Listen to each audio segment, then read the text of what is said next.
Because he said today I announced the new DG. The party did. Now campaign strategy has not changed. It remains the same thing. Trying to say a new Nigeria is possible. We can build a new Nigeria.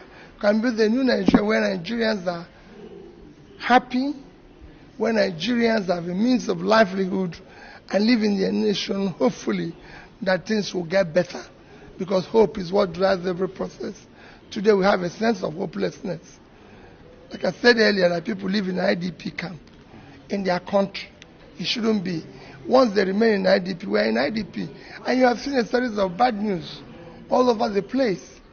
On this month, a young lady who went to work was raped and killed in Jos, capital of one of our states. And on Christmas Day, another one was gunned down in Lagos. And kidnapped and killings and everything is all over the place. So we can't continue this way. Your Excellency, the National Chairman talked about your party being under attack. Just how severe is this issue? Well, you can see it. I didn't want to, because the chairman have mentioned it, I didn't want to mention it. We got one of our women leaders in Kaduna was killed in cold blood in her house. Same thing happened to a house member contesting an election in Imo State. And in several other places, you have party members who are campaigning, complaining, and everything. But because it's affecting Nigerians as well, I don't want to isolate it to just Labour Party. It is a problem of our country today that we need to deal with as quickly as possible, where Nigerians can be secure, hopeful, in living in their own country. So, Excellency, I have two questions for you. Number one is that we remember there was a time in this country that a serving president, went outside and called Nigeria into slavery. And a lot of persons say that was demarcating Nigeria.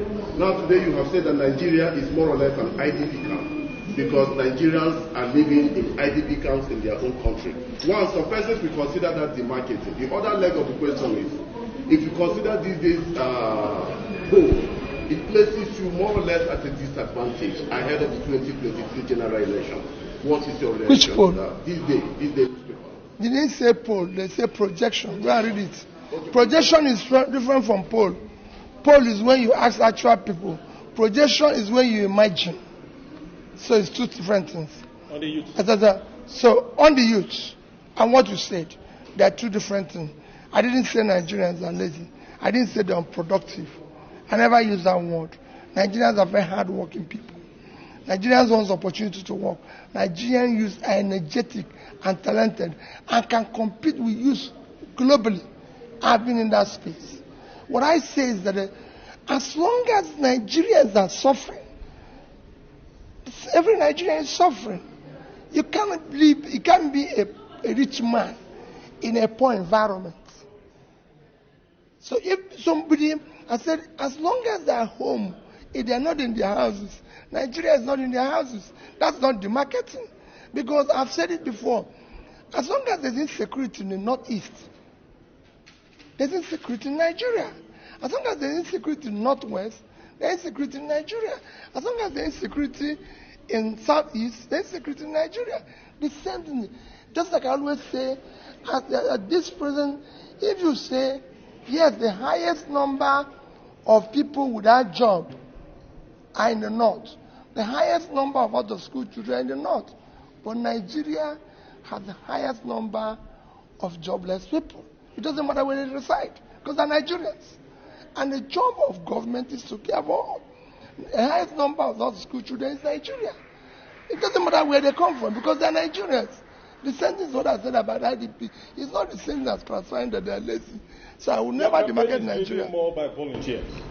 And there is the issue of people saying that the 2023 election will require a great amount of funding. Are you challenged in any way, given the fact that you have volunteers and funding? If you read what I've said about the issue of structure, you know. I've said that what we are trying to dismantle is the structure that have created poverty. So don't go again. The structure, the volunteer are people who want to take back their country. and freed from oppression, freed from producing more poverty. The only thing we have made a success of is throwing people into poverty. It's bringing suffering upon Nigerians. It's making Nigerians unhealthy. That is what we want to reverse. And it will be driven by all of you here. If you don't, remember, it's about your children. It's about you. The society we are building today will take its revenge on all of us tomorrow. Thank you. Thank you, sir, very much. Thank you.